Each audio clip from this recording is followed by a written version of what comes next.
లలిత వారి శ్రావణం ప్రత్యేక ఆఫర్. అన్ని బంగార నగలపై తరుగులో 1% తక్కువండి.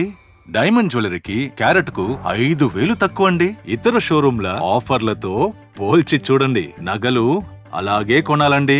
బంగ్లాదేశ్ ప్రధానమంత్రి పదవికి షేక్ హసీనా రాజీనామా చేసి భారత్ కు వచ్చినా అక్కడి పరిస్థితులు చల్లారడం లేదు. మైనారిటీలైన తమపై జరుగుతున్న దాడులను నిరసిస్తూ లక్షలాది మంది హిందువులు నిన్న రోడ్లపైకి వచ్చి భారీ ర్యాలీలు నిర్వహించారు.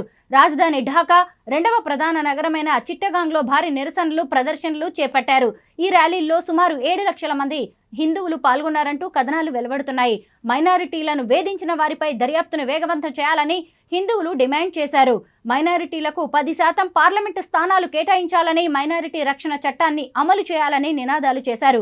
మైనారిటీల ఆందోళనకు సంఘీభావం తెలుపుతూ నిరసన తెలుపుతున్న విద్యార్థులతో సహా వేలాది మంది ముస్లిం నిరసనకారులు కూడా ర్యాలీల్లో పాల్గొన్నారు.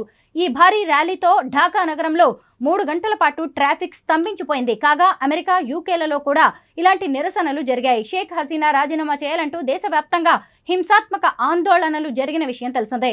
ఈ హింసాకాండలో మైనారిటీ వర్గాలపై 205 కంటే ఎక్కువ దాడులు జరిగాయి. ఎక్కువగా హిందువులపైనే దాడులు జరిగాయి. వందలాది మంది హిందువులపై, వారి ఇళ్లు, వ్యాపారాలపై కూడా దాడులు జరిగాయి. చాలా మంది గాయపడ్డారు. 2 హిందూ నాయకులు హింసకు బలయ్యారు. అంతేకాదు అనేక హిందూ దేవాలయాలు కూడా ధ్వంసమయ్యాయని కథనాలు వెలువడుతున్నాయి. దీంతో వేలాది మంది బంగ్లాదేశ్ హిందువులు పొరుగున ఉన్న భారత్కు పారిపోయి వచ్చారు.